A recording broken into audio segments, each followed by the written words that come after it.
कि 22 सितंबर ਨੂੰ तकरीबन 10:30 ਵਜੇ फैसला सुप्रीम कोर्ट का आ गया ਸੀਗਾ। ਇਹਨਾਂ ਨੂੰ ਇਮੀਡੀਏਟਲੀ ਸਾਰੇ ਗੁਰਦੁਆਰਾ ਸਾਹਿਬਾਨ ਦੇ ਵਿੱਚ मूव कर जाना चाहिए ਸੀਗਾ और जो मौजूदा हरियाणे की 41 मैंबरी कमेटी बनी हुई सी उन्होंने वो प्रबंध संभालते ताकि हरियाणे के गुरद्वारे का प्रबंध वो हरियाणे के लोगों को हरियाणे की सिख संगत को मिलता। पर अफसोस वाली गल यह है कि हरियाणे की सरकार ने अपनी ड्यूटी डिस्चार्ज नहीं की कि जिहड़ा प्रबंध इस वक्त बाबा बलजीत सिंह दादूवाल नूं सरकार ने गैर कानूनी तौर पर सौंपया है, क्योंकि बाबा बलजीत सिंह दादूवाल जो है उसका जो कल्चर है वो गुरु घर वाला नहीं, वो डेरावाद वाला है। डेरावाद का जिहड़ा कंसैप्ट है वो सिख धर्म दे विच प्रवानित ही नहीं है और इनू किसी भी सूरत विच बलजीत सिंह दादूवाल नूं हरियाणे के गुरद्वारे का प्रबंध वो नहीं देना चाहिए। इसे विच ही हरियाणे की मौजूदा सरकार की भलाई है। बलजीत सिंह दादूवाल उस वक्त कित्थे सन जदों 23 दिसंबर 2001 तो लग के जुलाई 2014 तक उन्हां दी की भूमिका है वो आप दसन। आज़ादी लैके देनी ओडा ही औखा काम सीगा जिड्डा औखा अंग्रेज़ों को राज पा के लेना सीगा, क्योंकि धर्म के मामले च लोग बहुत सेंसिटिव होंदे ने कि दादूवाल डेरावादी है। दादूवाल सिख कल्चर का बिल्कुल नहीं पता, उनका अपना एक डेरा है, वो तो किसी ने हाथ मिला के नहीं जा रही है। वो बाबा है, वो ये कहता है कि जिहड़ी सिख संगत आवे वो मेरे पैरी हाथ लावे। कि ये कहते तो हैं कि ये श्रोमणी गुरद्वारा प्रबंधक कमेटी एक मिनी पार्लीमेंट है। उत्थे तो मैं एक गल वेखी है कि उस पार्लीमेंट दे विच एजेंडा बहुत हैवी होंदा है, प्रधान एजेंडा पढ़ी जाता है तो वो पिछों हाथ खड़ी की जाती है। जदों श्रोमणी गुरद्वारा प्रबंधक कमेटी दीयां चोणां होणगियां तो मैनूं लगदा है कि शायद ये 2 का अंकड़ा भी ना पास कर सकन, क्योंकि श्रोमणी गुरद्वारा प्रबंधक कमेटी का गलबा जो कि बादलों ने अपने हाथ च रखा सीगा, लिफाफा कल्चर शुरू किया होया सीगा। लिफाफा कल्चर जिहड़ा एक बहुत डेंजरस गल है। देख रहे हो जगबाणी टीवी ते मैं हां अरुण चोपड़ा। हरियाणा सिख गुरद्वारा प्रबंधक कमेटी के बारे फैसला सुप्रीम कोर्ट सुना चुकी है। कमेटी का गठन होना बाकी है। अज इस तमाम मुद्दे के उत्ते गलबात करने लिए मेरे नाल स्टूडियो मौजूद ने हरियाणा गुरद्वारा प्रबंधक कमेटी के साबका सीनियर वाइस प्रधान दीदार सिंह नलवी जी। नलवी साहब बहुत बहुत स्वागत है जी। थोड़ा जगबाणी जी नमस्कार जी। नलवी साहब एक सीधा जिहा सवाल है, अज बीबी जगीर कौर ने उत्थे SGPC इलैक्शनस के दौरान कहते हैं कि कर दी है, बगावत कर दी है। बगावत का बिगुल हरियाणा च किते ना किते पहलां वजाया गया। तुसीं दावा करते रहे हो अज तो पहलां भी कि हरियाणा दे विच सब तो पहलां जदों वक्री कमेटी गठन करन दा जो कह सकते हो प्रोसीजर शुरू किया गया, तुहाडे वल्लों शुरू किया गया, किवें नवीं वक्री कमेटी बनाउण दा जो विचार तुहाडे मन च आया, किवें कमेटी बनी है, साडे दर्शकां नाल जरूर साझा करो। मैं ये महसूस करना कि जदों किसी भी संस्था नूं, किसी भी इंसान नूं, किसी भी मुल्क नूं उनका हक ना मिले, जिहड़ा कि उनका हक लैजिटिमेट हक बनता है, तो बगावत होनी एक बड़ी कुदरती गल है। यही वर्तारा साडे नाल श्रोमणी गुरद्वारा प्रबंधक कमेटी ने शुरू तो लग के अखीर तक कीती रखिया। पर जदों पंजाबियां अकालियां दी मंग उत्ते इन्हां ने हरियाणा केंद्र सरकार कोलों पंजाबी सूबे की मंग की तो पार्लीमेंट ने एक एक्ट पास किया जिसका नाम सीगा पंजाब पुनर्गठन एक्ट 1966। उनके सैक्शन 72 के राही हरियाणे की वक्री गुरद्वारा प्रबंधक कमेटी का प्रावधान पार्लीमेंट ने इस एक्ट दे विच कर दिता सीगा और ये उत्थे लफ्ज़ शैल लिखा होया है, जिसका मतलब ये है कि हर सरकार चाहे वह हरियाणा, हिमाचल, यूटी, चंडीगढ़ है, उस दे लई ये गल लाजमी सी कि हरियाणे दी, हिमाचल विच ते यूटी, चंडीगढ़ विच जिहड़ा इतिहासक गुरद्वारा साहिबान हैं उन्हां दा जो प्रबंध है वो उत्थों दी हरियाणा, उत्थों दी लोकल गुरद्वारा प्रबंधक कमेटी करेगी। इस मंग नूं लैके 23 दिसंबर 2001 नूं मैं अपने घर एक मीटिंग सदी। उस मीटिंग दे विच 21 बंदे हाज़र होए। उन्हां अगे मैं सारी पोजीशन रखी कि साडा हरियाणे की वक्री गुरुद्वारा प्रबंधक कमेटी का जो हक है वो पार्लीमेंट ने सानू दिता होया है, दसो आपां इहदे बारे की विचार करिए। उन्होंने इस गल का पता नहीं सीगा। जदों उन्होंने इस गल का पता लगा तो वो सारे बहुत खुश होए। उन्होंने कहा कि एक बहुत अच्छी गल है, सानू इस मूवमेंट को लैके चलना चाहिए। सो असी चले तो असी 2001 तो लग के 2014 तक असी लगातार लड़ाई लड़ी। इस लड़ाई के संबंध में असी डॉक्टर मनमोहन सिंह, सोनिया गांधी, मुख्यमंत्री हरियाणा और कई मैंबरान पार्लीमेंट ਜਿਹੜੇ भी मैटर करते सन, असी उन्होंने मिले और उन्होंने अपनी मंग बारे दसिया।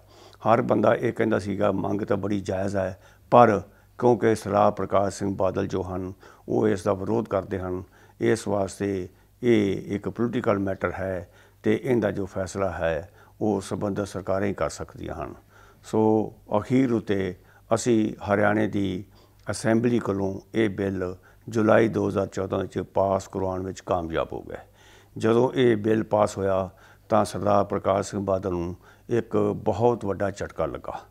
उन्होंने जो उस वक्त श्रोमणी अकाली दल की कोर कमेटी बनाई गई सी, उस दे विच ऐलान किया कि भी मैं केंद्र सरकार नूं मिलण वास्ते जा रहा और उत्थे मैं प्रधानमंत्री नूं मिलांगा, होम मिनिस्टर नूं मिलांगा और ये मंग करांगा कि ये जरा एक्ट पास किया गया है इनू गैर कानूनी करके ते इनू इहदे उत्ते राजपाल जो हरियाणा हैं वो दस्तखत ना करन, ताकि ये जड़ा एक्ट है ये अपनी मौत आपे मर जाए।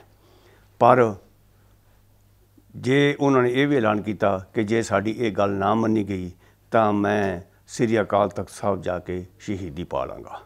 चलो गल निबड़ गई। एक्ट सुप्रीम कोर्ट इन्होंने चैलेंज कर दिता। वो जो चैलेंज किया एक्ट वाली गल सी वो 8 साल चली तो अखीर उत्ते 22 सितंबर 2022 नूं सुप्रीम कोर्ट का फैसला आ गया। सुप्रीम कोर्ट का फैसला आने दे नाल सारी हरियाणे की सिख संगत जो सी वो बहुत खुश हुई। पर अज तक जो अगली जिम्मेवारी श्रोमणी गुरुद्वारा प्रबंधक कमेटी कोल जो 48 गुरुद्वारे हैं उन्हां दी प्रबंध लैके हरियाणे की सरकार ने अजे तक हरियाणे की सिख संगत नहीं सोचा, नहीं सौंपिया। मैं महसूस करना कि हरियाणा सरकार नूं इन्ना समा नहीं लेना चाहिए सीगा, जो कि बहुत गैर वाजिब है। कोई भी जो संस्था है वो प्रबंध तो बगैर, एडमिनिस्ट्रेशन तो बगैर, राज भाग तो बगैर वो संस्था नहीं रह सकती। दर्शकों के विचकार ना एक सवाल जो बड़ा उठता है कि 22 सितंबर को सुप्रीम कोर्ट ने फैसला दिता पर हरे तक हरियाणा गुरुद्वारा प्रबंधक कमेटी की जो कमेटी चुनी नहीं जा सकी। आखिर नलवी साहब पेच फसिया कित्थे होया? ये असल दे विच गल है भी इहदी हरियाणा कमेटी की चोण नहीं होनी, इहदी नामीनेशन होनी है। क्योंकि चोण तो जुडिशल कमीशन इलैक्शन कमीशन बनेगा तो वो इलैक्शन कमीशन जिहड़ा है वो वार्डबंदी करेगा। वार्डबंदी के नाल वोटां बन गया तो इस काम नूं घट्टो घट्ट 6 महीने लग सकते हैं। इस वास्ते सरकार दे कोल कोई ऑप्शन नहीं। और जो पंजाब जो Haryana Sikh gurdwara management committee act number 22 of 2014 बनया है उनके सैक्शन 16(8) के विच ये व्यवस्था की है हरियाणे की असैंबली ने कि जिन्ना चिर इलैक्शन नहीं होंदे उन्ना चिर सरकार एक कमेटी नामीनेट करेगी जिहड़ी कि इस गुरुद्वारा साहिबान के प्रबंध नूं चलाएगी। पर अफसोस वाली गल यह है कि 2 महीने तकरीबन लंघ चुके हैं, हरियाणे की सरकार जो है वो कमेटी नामीनेट नहीं कर सकी। जी, तो कमेटी जो हुण जदों तुसीं दस हो कि नॉमीनेट नहीं हुई, गुरुद्वारा साहिब के प्रबंधां दा, ਜਾਂ कह सकते हो हरियाणा गुरुद्वारा प्रबंधक कमेटी के प्रबंध फिर चल किवें रहे ने सुचारू ढंग दे नाल? किवें SGPC तो तुसीं इहनूं वखरा करन दी सोचा जदों लैके वो कदों तक इंप्लीमेंट होण ते तुहानूं लगदा कि हो सकदे ने कि सरकार दा ध्यान इस पासे दिवाउण लई तुसीं की काम कर रहे हो? जदों बादल साहब ने सुप्रीम कोर्ट विच केस दायर कीता सीगा तो उस वक्त 4 गुरुद्वारे का प्रबंध उतों की प्रबंधक कमेटियां ने हरियाणे की सिख गुरुद्वारा प्रबंधक कमेटी नूं सौंप दिता सीगा। बाकी जो 48 गुरुद्वारा साहिबान सन उन्हां दा जिहड़ा प्रबंध सीगा वो श्रोमणी गुरुद्वारा प्रबंधक कमेटी कोल ही रहा, जो कि अज तक भी उन्हां कोल है। ये सुप्रीम कोर्ट के फैसले के बाद ये सरकार का अपना एक फर्ज बनता है, क्योंकि सरकार भी सुप्रीम कोर्ट दे विच गई हुई सी एक पार्टी के तौर उत्ते। तो सुप्रीम कोर्ट का जो फैसला आया है वो जिम्मेवारी पाउंदा है हरियाणे की सरकार उत्ते कि ਉਹ ਸ਼੍ਰੋਮਣੀ ਗੁਰਦੁਆਰਾ ਪ੍ਰਬੰਧਕ ਕਮੇਟੀ ਕੋਲੋਂ ਪ੍ਰਬੰਧ ਲੈ ਕੇ ਹਰਿਆਣੇ ਦੀ ਵੱਖਰੀ ਗੁਰਦੁਆਰਾ ਪ੍ਰਬੰਧਕ ਕਮੇਟੀ ਨਵੀਂ ਨਾਮੀਨੇਟ ਕਰਕੇ ਕਨਸਟੀਟਿਊਟ ਕਰਕੇ ਉਹਨਾਂ ਨੂੰ ਸੌਂਪੇ। ਮੈਂ ਇਹ ਮਹਿਸੂਸ ਕਰਨਾ ਕਿ ਸਰਕਾਰ ਹੋਣ ਦੇ ਨਾਤੇ ਹਰਿਆਣੇ ਦੀ ਸਰਕਾਰ ਦਾ ਇਹ ਫਰਜ਼ ਬਣਦਾ ਸੀਗਾ ਕਿ 22 ਸਤੰਬਰ ਨੂੰ ਤਕਰੀਬਨ 10:30 ਵਜੇ ਫੈਸਲਾ ਸੁਪਰੀਮ ਕੋਰਟ ਦਾ ਆ ਗਿਆ ਸੀਗਾ। ਇਹਨਾਂ ਨੂੰ ਇਮੀਡੀਏਟਲੀ ਸਾਰੇ ਗੁਰਦੁਆਰਾ ਸਾਹਿਬਾਨ ਦੇ ਵਿੱਚ ਮੂਵ ਕਰ ਜਾਣਾ ਚਾਹੀਦਾ ਸੀਗਾ ਔਰ ਜੋ ਮੌਜੂਦਾ ਹਰਿਆਣੇ ਦੀ 41 ਮੈਂਬਰੀ ਕਮੇਟੀ ਬਣੀ ਹੋਈ ਸੀਗੀ ਉਹਨਾਂ ਨੂੰ ਉਹ ਪ੍ਰਬੰਧ ਸੰਭਾਉਂਦੇ ਤਾਂ ਕਿ ਹਰਿਆਣੇ ਦੇ ਗੁਰਦੁਆਰੇ ਦਾ ਪ੍ਰਬੰਧ ਉਹ ਹਰਿਆਣੇ ਦੇ ਲੋਕਾਂ ਨੂੰ, ਹਰਿਆਣੇ ਦੀ ਸਿੱਖ ਸੰਗਤ ਨੂੰ ਮਿਲਦਾ। ਪਰ ਅਫਸੋਸ ਵਾਲੀ ਗੱਲ ਇਹ ਹੈ ਕਿ ਹਰਿਆਣੇ ਦੀ ਸਰਕਾਰ ਨੇ ਆਪਣੀ ਡਿਊਟੀ ਡਿਸਚਾਰਜ ਨਹੀਂ ਕੀਤੀ। ਉਹ ਇਸ ਮਾਮਲੇ ਦੇ ਵਿੱਚ ਟੋਟਲੀ ਇਨਸੈਂਸਿਟਿਵ ਰਹੀ ਹੈ ਔਰ ਉਹਨੇ ਇਸ ਗੱਲ ਦੀ ਅਜੇ ਤੱਕ ਵੀ ਕੋਈ ਪਰਵਾਹ ਨਹੀਂ ਕੀਤੀ। ਅਜੇ ਵੀ ਕੋਈ ਪਤਾ ਨਹੀਂ ਕਿ ਉਹ ਕਦੋਂ ਇਸ ਗੱਲ ਨੂੰ ਸਿਰੇ ਲਾਉਂਦੀ ਹੈ ਅਤੇ ਕਿਸ ਰੂਪ 'ਚ ਲਾਉਂਦੀ ਅਤੇ ਕਿਸ ਤਰ੍ਹਾਂ ਨਹੀਂ ਲਾਉਂਦੀ। ਇਸ ਵਕਤ ਹਰਿਆਣੇ ਦੇ ਸਾਰੇ ਸਿੱਖਾਂ ਦੀ ਇੱਕ ਮੰਗ ਹੈ, ਇੱਕ ਸੋਚ ਹੈ, ਬੜੀ ਜ਼ਬਰਦਸਤ ਮੰਗ ਹੈ ਕਿ ਜਿਹੜਾ ਪ੍ਰਬੰਧ ਇਸ ਵਕਤ ਬਾਬਾ ਬਲਜੀਤ ਸਿੰਘ ਦਾਦੂਵਾਲ ਨੂੰ ਸਰਕਾਰ ਨੇ ਗੈਰ ਕਾਨੂੰਨੀ ਤੌਰ ਦੇ ਉੱਤੇ ਸੌਂਪਿਆ ਹੋਇਆ ਹੈ, ਉਹ ਹਰਿਆਣੇ ਦੇ ਸਿੱਖਾਂ ਦੀ ਇਹ ਸੋਚ ਹੈ ਕਿ ਅਸੀਂ ਇਸ ਗੱਲ ਨੂੰ ਬਿਲਕੁਲ ਟਾਲਰੇਟ ਨਹੀਂ ਕਰਨਾ ਕਿਉਂਕਿ ਬਾਬਾ ਬਲਜੀਤ ਸਿੰਘ ਦਾਦੂਵਾਲ ਜੋ ਹੈ ਉਸ ਦਾ ਜੋ ਕਲਚਰ ਹੈ ਉਹ ਗੁਰੂ ਘਰ ਵਾਲਾ ਨਹੀਂ, ਉਹ ਡੇਰਾਵਾਦ ਵਾਲਾ ਹੈ। ਡੇਰਾਵਾਦ ਦਾ ਜਿਹੜਾ ਕਨਸੈਪਟ ਹੈ ਉਹ ਸਿੱਖ ਧਰਮ ਦੇ ਵਿੱਚ ਪ੍ਰਵਾਨਿਤ ਹੀ ਨਹੀਂ ਹੈਗਾ। ਇਸ ਵਾਸਤੇ ਹਰਿਆਣੇ ਦੇ ਸਿੱਖ ਉਸ ਨੂੰ ਉਹਨੇ ਪਿਛਲੇ 2 ਸਾਲ ਦੇ ਵਿੱਚੋਂ ਉਹ 13 ਅਗਸਤ 2020 ਨੂੰ ਹਰਿਆਣਾ ਕਮੇਟੀ ਦੇ ਪ੍ਰਧਾਨ ਬਣੇ ਸਨ। 13 ਅਗਸਤ 2020 ਤੋਂ ਲੱਗ ਕੇ ਅੱਜ ਤੱਕ ਹਰਿਆਣੇ ਦੇ ਸਿੱਖ ਨੇ ਉਹਨਾਂ ਨੂੰ ਪ੍ਰਧਾਨ ਦੇ ਤੌਰ ਦੇ ਉੱਤੇ ਪ੍ਰਵਾਨ ਨਹੀਂ ਕੀਤਾ ਔਰ ਜੇ ਹੁਣ ਵੀ ਹਰਿਆਣੇ ਦੀ ਜਿਹੜੀ ਹੈਗੀ ਹੈ ਕੇਂਦਰ ਸਰਕਾਰ ਜਾਂ ਹਰਿਆਣਾ ਸਰਕਾਰ ਬਾਬਾ ਬਲਜੀਤ ਸਿੰਘ ਦਾਦੂਵਾਲ ਨੂੰ ਇਸ ਗੱਲ ਦਾ ਚਾਰਜ ਦਿੰਦੀ ਹੈ ਤਾਂ ਇਸ ਗੱਲ ਦਾ ਬਹੁਤ ਸਖਤ ਵਿਰੋਧ ਹੋਵੇਗਾ ਔਰ ਮੈਂ ਹਰਿਆਣੇ ਦੀ ਸਰਕਾਰ ਨੂੰ, ਕੇਂਦਰ ਸਰਕਾਰ ਨੂੰ ਇਹ ਬੇਨਤੀ ਕਰਨੀ ਚਾਹਾਂਗਾ ਕਿ ਉਹ ਜੇ ਇਸ ਕਿਸਮ ਦੀ ਉਹ ਕਾਰਵਾਈ ਕਰਦੇ ਨੇ ਤਾਂ ਇਹਦਾ ਬਹੁਤ ਭਾਰੀ ਇੰਪੈਕਟ ਪਵੇਗਾ ਜਿਹੜਾ ਕਿ ਚੱਲਦਾ ਰਹੇਗਾ ਔਰ ਇਹਨੂੰ ਕਿਸੇ ਵੀ ਸੂਰਤ ਵਿੱਚ ਬਲਜੀਤ ਸਿੰਘ ਦਾਦੂਵਾਲ ਨੂੰ ਹਰਿਆਣੇ ਦੇ ਗੁਰਦੁਆਰੇ ਦਾ ਪ੍ਰਬੰਧ ਉਹ ਨਹੀਂ ਦੇਣਾ ਚਾਹੀਦਾ। ਇਸੇ ਵਿੱਚ ਹੀ ਹਰਿਆਣੇ ਦੀ ਮੌਜੂਦਾ ਸਰਕਾਰ ਦੀ ਭਲਾਈ ਹੈ। ਤੁਹਾਨੂੰ ਕੀ ਲੱਗਦਾ ਕਿ ਦਾਦੂਵਾਲ ਤੋਂ ਕਾਰਜਕਾਲ ਵਾਪਸ ਨਾ ਲੈਣਾ ਜਾਂ ਨਵੀਂ ਕਮੇਟੀ ਦੀ ਚੋਣ ਨਾ ਕੀਤੇ ਜਾਣਾ ਸਰਕਾਰ ਦੀ ਮਿਹਰਬਾਨੀ ਹੈ ਜਾਣ ਦੇਖੀ ਹੈ? ਸਰਕਾਰ ਦੀ ਕੋਈ ਮਿਹਰਬਾਨੀ ਨਹੀਂ, ਸਰਕਾਰ ਨੂੰ ਤਾਂ ਕਮੇਟੀ ਬਣਾਉਣੀ ਚਾਹੀਦੀ ਹੈ ਪਰ ਸਰਕਾਰ ਨੂੰ ਕਮੇਟੀ ਉਹ ਬਣਾਉਣੀ ਚਾਹੀਦੀ ਹੈ ਜਿਨ੍ਹਾਂ ਨੇ ਹਰਿਆਣਾ ਕਮੇਟੀ ਬਣਵਾਈ ਹੈ। ਜਿਵੇਂ ਜੰਗੇ ਆਜ਼ਾਦੀ ਲੜੀ, ਜਿਸ ਪਾਰਟੀ ਨੇ ਲੜੀ, ਜਿਸ ਲੀਡਰਾਂ ਨੇ ਲੜੀ ਤਾਂ ਲੋਕਾਂ ਨੇ 1947 15 ਅਗਸਤ ਨੂੰ ਉਹਨਾਂ ਨੂੰ ਸੱਤਾ ਸੌਂਪੀ। ਇਹ ਨੈਚੁਰਲ ਗੱਲ ਹੈ। ਜਿਹੜਾ ਬੰਦਾ ਘਰ ਬੈਠਾ ਰਿਹਾ ਜਾਂ ਉਹ ਬੰਦੇ ਜਿਨ੍ਹਾਂ ਨੇ ਸ਼੍ਰੋਮਣੀ ਗੁਰਦੁਆਰਾ ਪ੍ਰਬੰਧਕ ਕਮੇਟੀ ਦਾ ਸਾਥ ਦਿੱਤਾ ਹੈ ਜਾਂ ਉਹਨਾਂ ਨੇ ਅੰਦਰ ਬਹਿ ਕੇ ਵੀ ਮੁਖਾਲਫਤ ਕੀਤੀ ਹੈ ਹਰਿਆਣਾ ਕਮੇਟੀ ਦੀ। ਬਲਜੀਤ ਸਿੰਘ ਦਾਦੂਵਾਲ ਉਸ ਵਕਤ ਕਿੱਥੇ ਸਨ ਜਦੋਂ 23 ਦਸੰਬਰ 2001 ਤੋਂ ਲੱਗ ਕੇ ਜੁਲਾਈ 2014 ਤੱਕ ਉਹਨਾਂ ਦੀ ਕੀ ਭੂਮਿਕਾ ਹੈ ਉਹ ਆਪ ਦੱਸਣ। ਸਰਕਾਰ ਆਪਣੇ ਰਿਕਾਰਡ ਵੇਖੇ, ਕਾਰਡ ਵੇਖੇ, ਸਾਰਾ ਸਿਸਟਮ ਵੇਖੇ, ਉਹ ਦੱਸੇ ਕਿ ਉਹਨਾਂ ਨੇ ਪ੍ਰਧਾਨ ਕਿਉਂ ਬਣਾਇਆ ਜਾਂ ਹੁਣ ਜੇ ਉਹਨਾਂ ਨੂੰ ਉਹ ਪ੍ਰਧਾਨ ਬਣਾਉਂਦੇ ਨੇ ਤਾਂ ਕੁਦਰਤੀ ਹਰਿਆਣੇ ਦੇ ਸਿੱਖਾਂ ਨਾਲ, ਗੁਰੂ ਘਰ ਨਾਲ ਅਤੇ ਸਿੱਖ ਇਤਿਹਾਸ ਨਾਲ, ਸਿੱਖ ਕਲਚਰ ਨਾਲ ਅਤੇ ਗੁਰਬਾਣੀ ਨਾਲ ਇਹ ਬਿਲਕੁਲ ਬੇਇਨਸਾਫੀ ਹੋਵੇਗੀ ਜਿਹਨੂੰ ਕਿ ਹਰਿਆਣੇ ਦੀ ਸਿੱਖ ਸੰਗਤ ਨੇ ਕਿਸੇ ਵੀ ਸੂਰਤ ਵਿੱਚ ਪ੍ਰਵਾਨ ਨਹੀਂ ਕਰਨਾ। ਔਰ ਮੈਂ ਇਹ ਗੱਲ ਮਹਿਸੂਸ ਕਰਨਾ ਕਿ ਹਰਿਆਣੇ ਦੀ ਸਰਕਾਰ ਨੂੰ ਜੋ ਕੰਧਾਂ ਉੱਤੇ ਲਿਖਿਆ ਹੋਇਆ ਹੈ ਉਸ ਨੂੰ ਪੜ੍ਹਨ ਵਿੱਚ ਹੀ ਉਹਨਾਂ ਦੀ ਸਿਆਣਪ ਹੈ, ਉਹਨਾਂ ਦੀ ਦੂਰਅੰਦੇਸ਼ੀ ਹੈ। ਇਸੇ ਵਿੱਚ ਹੀ ਹਰਿਆਣਾ ਦੀ ਸਰਕਾਰ ਦਾ ਅਤੇ ਹਰਿਆਣੇ ਦੇ ਲੋਕਾਂ ਦਾ ਭਲਾ ਹੈ। ਇੱਥੋਂ ਦੀ ਪੀਸ ਆਫ ਮਾਈਂਡ ਨੂੰ ਜਿਹੜਾ ਪੀਸ ਹੈ ਉਸ ਨੂੰ ਡਿਸਟਰਬ ਨਾ ਕੀਤਾ ਜਾਵੇ ਅਤੇ ਦਾਦੂਵਾਲ ਨੂੰ ਕਿਸੇ ਵੀ ਸੂਰਤ ਵਿੱਚ ਪ੍ਰਬੰਧ ਨਾ ਦਿੱਤਾ ਜਾਵੇ। ਪ੍ਰਬੰਧ ਉਹਨਾਂ ਲੋਕਾਂ ਨੂੰ ਦਿੱਤਾ ਜਾਵੇ ਜਿਨ੍ਹਾਂ ਨੇ ਬਹੁਤ ਵੱਡੀ ਸਟਰਗਲ ਕਰਕੇ ਇਹ ਜਿਹੜੀ ਸੀ ਕਮੇਟੀ ਇਹ ਬਣਵਾਈ ਹੈ। ਇਹ ਕੋਈ ਛੋਟਾ ਮੋਟਾ ਕੰਮ ਨਹੀਂ ਸੀਗਾ।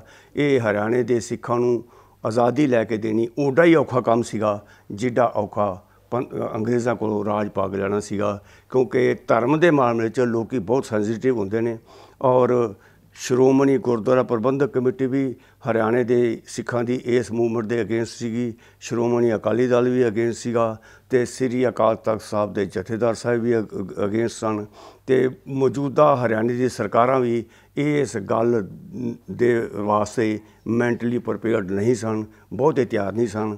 ਆਖਰ ਉਹਨਾਂ ਨੂੰ ਸਾਡੀ ਮੂਵਮੈਂਟ ਦੇ ਪਾਪੂਲਰ ਮੂਵਮੈਂਟ ਹੋਣ ਕਰਕੇ ਉਹਦੇ ਸਾਹਮਣੇ ਝੁਕਣਾ ਪਿਆ।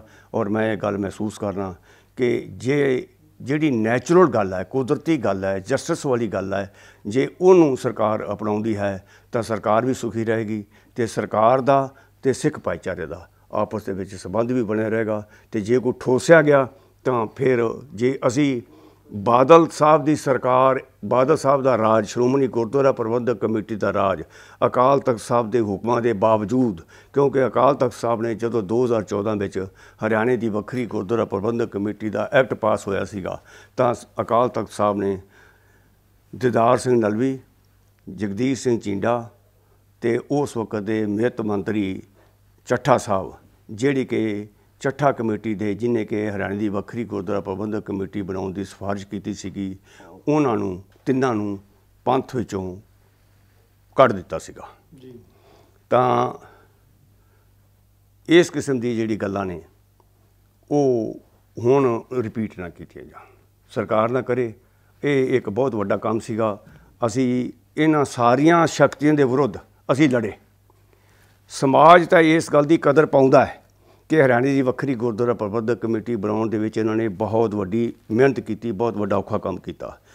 ਇਸ ਸਮੇਂ ਮੈਨੂੰ ਇਹ ਗੱਲ ਯਾਦ ਆ ਰਹੀ ਹੈ ਕਿ 1971 ਦੇ ਵਿੱਚ ਦਿੱਲੀ ਦੀ ਵੱਖਰੀ ਗੁਰਦੁਆਰਾ ਪ੍ਰਬੰਧਕ ਕਮੇਟੀ, ਉਸ ਵਕਤ ਬੀਬੀ ਨਿਰਲੇਪ ਕੌਰ ਜੋ ਕਿ ਪਟਿਆਲੇ ਦੀ ਰਹਿਣ ਵਾਲੀ ਸੀਗੀ, ਉਸ ਨੇ ਕੁਛ ਸਿੰਘ ਅੰਦਰ ਲੈ ਕੇ ਅਤੇ 14 ਦਿਨ ਗੁਰੂ ਘਰ ਬੰਦ ਕੀਤੀ ਰੱਖਿਆ ਸੀਗਾ। ਔਰ ਉਹਨੇ ਮਜਬੂਰ ਕਰ ਦਿੱਤਾ ਸੀਗਾ ਉਸ ਵਕਤ ਦੀ ਪ੍ਰਧਾਨ ਮੰਤਰੀ ਨੂੰ ਕਿ ਉਹ ਦਿੱਲੀ ਦੀ ਵੱਖਰੀ ਗੁਰਦੁਆਰਾ ਪ੍ਰਬੰਧਕ ਕਮੇਟੀ ਬਣਾਏ। ਉਹ ਕੇਵਲ 14 ਸਾਲ ਦੀ ਜਦੋਜਹਿਦ ਸੀਗੀ ਔਰ ਦਿੱਲੀ ਦੇ ਸਿੱਖਾਂ ਵਿੱਚ, ਉਹਨਾਂ ਵਿੱਚੋਂ ਦਿੱਲੀ ਦਾ ਸਿੱਖ ਇੱਕ ਵੀ ਨਹੀਂ ਸੀਗਾ। ਇਹ ਪਟਿਆਲੇ ਤੋਂ ਸਨ ਔਰ ਕੁਝ ਬੰਦੇ ਜਿਹੜੇ ਸਨ ਉਹ ਕਰਨਾਲ ਜ਼ਿਲ੍ਹੇ ਤੋਂ ਸਨ। ਅਤੇ ਇਹ ਤਾਂ ਸਾਰੀ ਨੈਚੁਰਲ ਸੀਗੀ, ਐਕਟ ਦੇ ਮੁਤਾਬਕ ਸੀਗੀ ਅਤੇ ਨੈਚੁਰਲ ਮੂਵਮੈਂਟ ਸੀਗੀ।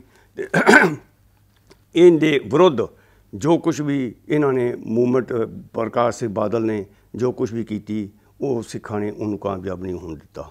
ਅਤੇ ਅਸੀਂ ਬੜੀ ਵੱਡੀ ਮੁਸ਼ਕਲਾਂ ਦੇ ਨਾਲ ਇਹ ਆਜ਼ਾਦੀ ਲਈ ਹੈ ਅਤੇ ਅਸੀਂ ਇਹ ਮਹਿਸੂਸ ਕਰਨਾ ਕਿ ਇਸ ਆਜ਼ਾਦੀ ਨੂੰ, ਇਸ ਪ੍ਰਬੰਧ ਨੂੰ ਸੇਫ ਹੱਥਾਂ ਵਿੱਚ ਦਿੱਤਾ ਜਾਵੇ, ਉਹਨਾਂ ਪ੍ਰਬੰਧਕਾਂ ਨੂੰ ਦਿੱਤਾ ਜਾਵੇ ਜਿਹੜੇ ਕਿ ਇਸ ਨੂੰ ਬੜੀ ਐਫੀਸ਼ੀਐਂਟਲੀ, ਇਮਾਨਦਾਰੀ ਨਾਲ, ਵਫਾਦਾਰੀ ਨਾਲ ਅਤੇ ਤਾਲਮੇਲ ਸਮਾਜ ਵਿੱਚ, ਸਿੱਖ ਸਮਾਜ ਵਿੱਚ ਅਤੇ ਹਰਿਆਣਾ ਸਰਕਾਰ ਵਿੱਚ ਤਾਲਮੇਲ ਰੱਖ ਕੇ ਜੋ ਚਲਾਉਣ ਦੇ ਸਮਰੱਥ ਹੈ ਉਸ ਬੰਦੇ ਨੂੰ ਲੱਭ ਕੇ ਉਹਨਾਂ ਨੂੰ ਦਿੱਤਾ ਜਾਵੇ। ਇਸ ਵਿੱਚ ਹੀ ਭਲਾਈ ਹੋਵੇਗੀ। ਬਿਲਕੁਲ ਜੀ। ਇੱਕ ਪਿੱਛੇ ਜੇ ਚੋਣ ਹੋਈ ਸੀ, ਸਰਕਾਰ ਦੀ ਅਣਦੇਖੀ ਕਹਿ ਸਕਦੇ ਹੋ, ਕਮੇਟੀ ਹਲੇ ਨਹੀਂ ਚੁਣੀ ਗਈ, ਅਤੇ ਇੱਕ ਚੋਣ ਹਰਿਆਣਾ ਦੇ ਸਿੱਖਾਂ ਵੱਲੋਂ ਕਰ ਲਈ ਗਈ। ਪਹਿਲਾਂ ਅਰੋੜਾ ਸਾਹਿਬ ਨੂੰ ਜ਼ਿੰਮੇਵਾਰੀ ਦਿੱਤੀ ਗਈ ਪ੍ਰਧਾਨ ਦੀ, ਫਿਰ ਝਿੰਡਾ ਸਾਹਿਬ ਨੂੰ ਦਿੱਤੀ ਗਈ। ਕੀ ਸੀ ਮਸਲਾ ਜੀ ਉਹ ਪੂਰਾ? ਦੇਖੋ, ਉਹ ਤਾਂ ਕਾਹਲੀ ਵਿੱਚ ਗੈਰ ਕਾਨੂੰਨੀ ਤੌਰ ਉੱਤੇ ਚੁੱਕਿਆ ਗਿਆ ਇਹਨਾਂ ਦੋ ਜ਼ਿੰਮੇਵਾਰ ਬੰਦਿਆਂ ਵੱਲੋਂ ਗੈਰ ਜ਼ਿੰਮੇਵਾਰਾਨਾ ਕਦਮ ਸੀਗਾ। ਐਕਟ ਦੀ ਵਿਵਸਥਾ ਦੇ ਮੁਤਾਬਕ ਇੱਕ ਸਿਸਟਮ ਲੇ ਡਾਊਨ ਕੀਤਾ ਹੋਇਆ ਹੈ। ਉਹ ਸਿਸਟਮ ਇਹ ਕਹਿੰਦਾ ਹੈ ਕਿ ਜਨਰਲ ਬਾਡੀ ਦੀ ਮੀਟਿੰਗ ਦਾ ਪਹਿਲੋਂ ਏਜੰਡਾ ਜਾਰੀ ਕੀਤਾ ਜਾਵੇ। ਉਸ ਏਜੰਡੇ ਦੇ ਮੁਤਾਬਕ ਅਪੁਆਇੰਟਡ ਡੇ ਨੂੰ 21 ਦਿਨ ਦਾ ਨੋਟਿਸ ਉਹ ਮੈਂਬਰ ਸਾਹਿਬਾਨ ਨੂੰ ਦਿੱਤਾ ਜਾਵੇ ਔਰ ਉਹਦੇ 'ਚ ਦੱਸਿਆ ਜਾਵੇ ਕਿ ਇਹ ਹਰਿਆਣੇ ਦੀ ਵੱਖਰੀ ਗੁਰਦੁਆਰਾ ਪ੍ਰਬੰਧਕ ਕਮੇਟੀ ਦੇ ਮੈਂਬਰਾਂ ਦੀ, ਪ੍ਰਧਾਨ ਦੀ ਚੋਣ ਹੋਣੀ ਹੈ ਅਤੇ ਇਹ ਫਲਾਣੇ ਦਿਨ ਹੋਵੇਗੀ, ਫਲਾਣੇ ਵਕਤ ਹੋਵੇਗੀ। ਉਸ ਵਕਤ ਜਨਰਲ ਬਾਡੀ ਦੀ ਮੀਟਿੰਗ ਹੋਵੇ। ਮੀਟਿੰਗ ਦੇ ਵਿੱਚ ਹਰ ਕੋਈ ਆਪੋ ਆਪਣਾ ਵਿਚਾਰ ਰੱਖੇ। ਜੇ ਸਰਬਸੰਮਤੀ ਨਾਲ ਮੀਟਿੰਗ ਹੁੰਦੀ ਹੈ ਤਾਂ ਸਰਬਸੰਮਤੀ ਨਾਲ ਅਹੁਦੇਦਾਰ ਚੁਣ ਲੈ ਜਾਣ। ਜੇ ਸਰਬਸੰਮਤੀ ਨਹੀਂ ਬਣਦੀ ਤਾਂ ਚੋਣ ਦੀ ਪ੍ਰਕਿਰਿਆ ਜੋ ਹੈ ਉਹ ਕਾਨੂੰਨ ਦੇ ਮੁਤਾਬਕ ਕਰ ਲਈ ਜਾਵੇ। ਇਹਨਾਂ ਨੇ ਦੋਵਾਂ ਬੰਦਿਆਂ ਨੇ ਇਹ ਮੀਟਿੰਗ ਚੀਕੇ ਵਿੱਚ, ਜਿੱਥੇ ਕਿ ਸਾਡਾ ਹੈੱਡਕੁਆਟਰ ਹੈ, ਉੱਥੇ ਕਰਨ ਦੀ ਬਜਾਏ ਗੁਰਦੁਆਰਾ ਨਿੰਮ ਸਾਹਿਬ ਕੈਥਲ ਕੀਤੀ। ਨਾ ਕੋਈ ਏਜੰਡਾ ਸੀਗਾ, ਨਾ ਕੋਈ ਕਾਰਵਾਈ ਲਿਖਣ ਵਾਲਾ ਬੰਦਾ ਸੀਗਾ, ਨਾ ਕੋਈ ਕਾਰਵਾਈ ਰਜਿਸਟਰ ਸੀਗਾ। ਇਸ ਵਾਸਤੇ ਜਦੋਂ ਇਹਨਾਂ ਨੂੰ ਇਹ ਗੱਲ ਮੈਂ ਸਮਝਾਈ ਕਿ ਵੀ ਇਹ ਜਿਹੜੀ ਤੁਹਾਡੀ ਗੱਲ ਹੈ ਇਹ ਕਾਨੂੰਨੀ ਤੌਰ 'ਤੇ ਇਹਦਾ ਕੋਈ ਆਧਾਰ ਨਹੀਂ ਗਾ, ਤਾਂ ਉਹ ਦੋਵੇਂ ਬੰਦਿਆਂ ਨੇ ਮੰਨ ਕੇ ਚੁੱਪ ਕਰਕੇ ਘਰ ਬਹਿ ਗਏ ਅਤੇ ਉਹਨਾਂ ਦੀ ਜੋ ਪ੍ਰਧਾਨਗੀ ਦੀ ਚੋਣ ਸੀਗੀ ਉਹ ਖਤਮ ਹੋ ਗਈ। ਵੈਸੇ ਵੀ ਜਦੋਂ ਸੁਪਰੀਮ ਕੋਰਟ ਨੇ ਫੈਸਲਾ ਦੇ ਦਿੱਤਾ ਹੈ ਅਤੇ 8 ਸਾਲ ਦਾ ਸਮਾਂ ਵੀ ਲੰਘ ਗਿਆ ਹੈ, ਵੈਸੇ ਵੀ ਸਰਕਾਰ ਦਾ ਫਰਜ਼ ਬਣਦਾ ਹੈ ਕਿ ਉਹ ਨਵੀਂ ਕਮੇਟੀ ਕਾਂਸਟੀਚਿਊਟ ਕਰੇ ਜਿਹੜੀ ਕਿ ਸਮਾਜ ਦੇ ਚੰਗੇ ਬੰਦਿਆਂ ਵਿੱਚੋਂ, ਜਿਨ੍ਹਾਂ ਨੇ ਕੁਰਬਾਨੀਆਂ ਕੀਤੀਆਂ ਨੇ, ਜਿਨ੍ਹਾਂ ਦਾ ਕਰੈਕਟਰ ਚੰਗਾ ਹੈ। ਔਰ ਮੈਂ ਇੱਕ ਗੱਲ ਬੜੇ ਸਪਸ਼ਟ ਤੌਰ ਉੱਤੇ ਹਰਿਆਣੇ ਦੀ ਸਰਕਾਰ ਨੂੰ ਕਹਿਣਾ ਚਾਹਾਂਗਾ ਔਰ ਖਾਸ ਕਰਕੇ ਗਵਰਨਰ ਸਾਹਿਬ ਨੂੰ ਕਹਿਣਾ ਚਾਹਾਂਗਾ, ਬਹੁਤ ਵੱਡਾ ਜ਼ੋਰ ਦੇ ਕੇ, ਕਿ ਜੋ ਐਕਟ ਦੇ ਵਿੱਚ ਵਿਵਸਥਾ ਹੈ, Haryana Sikh Gurdwara management committee act number 22 ਦੇ ਵਿੱਚ ਵਿਵਸਥਾ ਕੀਤੀ ਹੋਈ ਹੈ ਕਿ ਹਰਿਆਣੇ ਦੀ ਗੁਰਦੁਆਰਾ ਪ੍ਰਬੰਧਕ ਕਮੇਟੀ ਵਾਸਤੇ ਵੋਟਰ ਬਣਨ ਦੀ ਕੀ ਯੋਗਤਾ ਹੈ, ਮੈਂਬਰ ਬਣਨ ਦੀ ਕੀ ਯੋਗਤਾ ਹੈ, ਪ੍ਰਧਾਨ ਬਣਨ ਦੀ ਕੀ ਯੋਗਤਾ ਹੈ। ਉਹਦੇ ਵਿੱਚ ਸਪਸ਼ਟ ਲਿਖਿਆ ਹੋਇਆ ਹੈ ਕਿ ਵੋਟਰ ਜੋ ਹੈ ਉਹ ਅੰਮ੍ਰਿਤਧਾਰੀ ਹੋਵੇ, ਪੂਰਨ ਸੂਰਤ ਦੁਆਲਾ ਸਿੱਖ ਹੋਵੇ, ਔਰ ਉਹਨੂੰ ਪੰਜਾਬੀ ਪੜ੍ਹਨੀ ਲਿਖਣੀ ਆਉਂਦੀ ਹੋਵੇ, ਔਰ ਉਹ ਪੰਜਾਬੀ ਦਾ ਉਹਦਾ ਮਿਆਰ ਇਹ ਹੋਵੇ ਕਿ ਉਹ ਸ੍ਰੀ ਗੁਰੂ ਗ੍ਰੰਥ ਸਾਹਿਬ ਜੀ ਦਾ ਪਾਠ ਕਰ ਸਕਦਾ ਹੋਵੇ। ਜਿਹੜਾ ਨਹੀਂ ਕਰ ਸਕਦਾ ਉਹ ਮੈਂਬਰ ਨਹੀਂ ਬਣ ਸਕਦਾ, ਉਹ ਆਫਿਸ ਬੀਅਰ ਨਹੀਂ ਬਣ ਸਕਦਾ। ਔਰ ਇਸ ਗੱਲ ਦਾ ਜਿਹੜਾ ਇੱਕ ਅਮਲੀ ਪਿਛਲੇ 2-4-6 ਪਿਛਲੇ ਕੁਝ ਸਮੇਂ ਬਾਅਦ ਪਹਿਲੋਂ ਵਾਪਰਿਆ ਸੀਗਾ, ਉਹ ਹੋਇਆ ਸੀਗਾ ਦਿੱਲੀ ਗੁਰਦੁਆਰਾ ਪ੍ਰਬੰਧਕ ਕਮੇਟੀ ਬਾਰੇ। ਦਿੱਲੀ ਗੁਰਦੁਆਰਾ ਪ੍ਰਬੰਧਕ ਕਮੇਟੀ ਦਾ ਪ੍ਰਧਾਨ ਬਣਾਇਆ ਗਿਆ ਸੀਗਾ ਸਰਦਾਰ ਮਨਜਿੰਦਰ ਸਿੰਘ ਸਿਰਸਾ ਨੂੰ। ਕਿਸੇ ਨੇ ਕਹਿ ਦਿੱਤਾ ਕਿ ਇਹਨਾਂ ਨੂੰ ਤਾਂ ਪੰਜਾਬੀ ਨਹੀਂ ਆਉਂਦੀ, ਇਹਨਾਂ ਦਾ ਟੈਸਟ ਲਵੋ ਐਕਟ ਦੇ ਮੁਤਾਬਕ। ਉਹਨਾਂ ਦਾ ਟੈਸਟ ਲਿਆ, ਉਹ ਉਸ ਟੈਸਟ ਵਿੱਚ ਫੇਲ ਹੋਏ ਅਤੇ ਉਹਨਾਂ ਨੂੰ ਪ੍ਰਧਾਨਗੀ ਤੋਂ ਅਸਤੀਫਾ ਦੇਣਾ ਪਿਆ। ਹੁਣ ਵੀ ਮੈਂ ਹਰਿਆਣੇ ਦੀ ਸਰਕਾਰ ਨੂੰ ਇਸ ਗੱਲ ਬਾਰੇ ਆਗਾਹ ਕਰਨਾ ਚਾਹਾਂਗਾ ਟਾਈਮ ਸਿਰ ਪਬਲਿਕਲੀ ਆਪ ਜੀ ਦੇ ਮਾਧਿਅਮ ਦੇ ਰਾਹੀਂ ਕਿ ਉਹ ਇਸ ਐਕਟ ਦੀ ਜੇ ਉਲੰਘਣਾ ਸਰਕਾਰ ਕਰੇਗੀ ਤਾਂ ਹਰਿਆਣੇ ਦਾ ਸਿੱਖ ਸਮਾਜ ਉਹਨੂੰ ਬਰਦਾਸ਼ਤ ਨਹੀਂ ਕਰੇਗਾ। ਇਸ ਵਾਸਤੇ ਮੈਂ ਚਾਹਾਂਗਾ ਕਿ ਉਸੇ ਨੂੰ ਹੀ ਡੇਰਾਵਾਦੀ ਨੂੰ ਕਿਸੇ ਵੀ ਸੂਰਤ ਵਿੱਚ ਅਸੀਂ ਬਲਜੀਤ ਸਿੰਘ ਦਾਦੂਵਾਲ ਨੂੰ ਅਸੀਂ ਟਾਲਰੇਟ ਨਹੀਂ ਕਰਨਾ। ਔਰ ਜਿਹੜਾ ਇਹਨਾਂ ਚੀਜ਼ਾਂ ਦੀ ਆਪਣੀ ਪੂਰਤੀ ਨਹੀਂ ਕਰਦਾ, ਜਿਹਨੇ ਹਰਿਆਣਾ ਦੀ ਵੱਖਰੀ ਗੁਰਦੁਆਰਾ ਪ੍ਰਬੰਧਕ ਕਮੇਟੀ ਦੀ ਲਹਿਰ ਵਿੱਚ ਹਿੱਸਾ ਨਹੀਂ ਲਿਆ, ਜਿਹਨੂੰ ਐਕਟ ਦੇ ਮੁਤਾਬਕ ਜਿਹੜਾ ਸਿੱਖ ਨਹੀਂ ਹੈਗਾ, ਜਿਹਨੂੰ ਗੁਰੂ ਗ੍ਰੰਥ ਸਾਹਿਬ ਪੜ੍ਹਨਾ ਨਹੀਂ ਆਉਂਦਾ, ਪੰਜਾਬੀ ਨਹੀਂ ਪੜ੍ਹਨੀ ਆਉਂਦੀ, ਔਰ ਜਿਹਨੂੰ ਸਿੱਖ ਕਲਚਰ ਦਾ ਨਹੀਂ ਪਤਾ, ਉਹ ਗੁਰਦੁਆਰੇ ਦਾ ਪ੍ਰਬੰਧ ਕੀ ਕਰੇਗਾ। ਇਸ ਵਾਸਤੇ ਇਹ ਪਹਿਲੀ ਕਮੇਟੀ ਬਣਨੀ ਹੈ, ਔਰ ਪਹਿਲੀ ਕਮੇਟੀ ਜਿਹੜੀ ਹੈ ਉਹ ਸਰਕਾਰ ਸਿਆਣਪ ਨਾਲ ਸਹੀ ਲੀਹਾਂ ਦੇ ਉੱਤੇ ਅਪਣਾਏ ਤਾਂ ਕਿ ਕਮੇਟੀ ਕਾਮਯਾਬ ਹੋ ਸਕੇ। ਤੁਹਾਡੇ ਜਵਾਬ 'ਚੋਂ ਇੱਕ ਸਵਾਲ ਮੇਰਾ ਨਿਕਲਦਾ, ਤੁਸੀਂ ਗੱਲ ਕਰਦੇ ਹੋ ਕਿ ਕਮੇਟੀ ਦਾ ਪ੍ਰਧਾਨ ਬਣਨਾ ਚਾਹੀਦਾ ਜਿਹੜਾ ਸਿੱਖ ਹੋਣਾ ਚਾਹੀਦਾ। ਸਿੱਖ ਨਹੀਂ, ਜਿਹੜਾ ਜਿਹਨੂੰ ਪੰਜਾਬੀ ਨੂੰ ਜਾਂ ਜਿਹਨੂੰ ਕਲਚਰ ਨਹੀਂ ਪਤਾ ਉਹ ਨਹੀਂ ਬਣੇਗਾ। ਤੁਸੀਂ ਦਾਦੂਵਾਲ ਨੂੰ ਲੈ ਕੇ ਵੀ ਇਹੀ ਗੱਲ ਕਰ ਰਹੇ ਹੋ ਕਿ ਦਾਦੂਵਾਲ ਨੂੰ ਤੁਸੀਂ ਮੰਨਦੇ ਹੋ ਕਿ ਦਾਦੂਵਾਲ ਇਹਨਾਂ ਚੀਜ਼ਾਂ 'ਤੇ ਖਰੇ ਨਹੀਂ ਉਤਰਦੇ? ਦਾਦੂਵਾਲ ਜੀ, ਮੈਂ ਤਾਂ ਸਭ ਤੋਂ ਵੱਡੀ ਗੱਲ ਇਹ ਆ ਕਿ ਸਾਰੀ ਸਿੱਖ ਸੰਗਤ ਦਾ, ਮੇਰਾ ਕਹਿਣਾ ਨਹੀਂ, ਸਾਰੀ ਸਿੱਖ ਸੰਗਤ ਦਾ ਇਹ ਕਹਿਣਾ ਹੈ ਕਿ ਦਾਦੂਵਾਲ ਡੇਰਾਵਾਦੀ ਹੈ। ਦਾਦੂਵਾਲ ਨੂੰ ਸਿੱਖ ਕਲਚਰ ਦਾ ਬਿਲਕੁਲ ਨਹੀਂ ਪਤਾ। ਉਹਦਾ ਆਪਣਾ ਇੱਕ ਡੇਰਾ ਹੈ, ਉਸ ਡੇਰੇ ਵਿੱਚ ਜਿਹੜੇ ਉਹਦੇ 5-7 ਗੜਵਈ ਨੇ, ਉਹ ਉਹਨਾਂ ਨਾਲ ਇਸ ਤਰ੍ਹਾਂ ਬਿਹੇਵ ਕਰਦਾ ਹੈ ਕਿ ਜਿਵੇਂ ਉਹਦੇ 8ਵੀਂ ਸਦੀ ਦੇ ਸਲੇਵਸ ਹੋਣ। ਉਹਦੇ ਕੋਲ ਡੈਮੋਕ੍ਰੈਟਿਕ ਕਲਚਰ ਹੀ ਨਹੀਂਗਾ।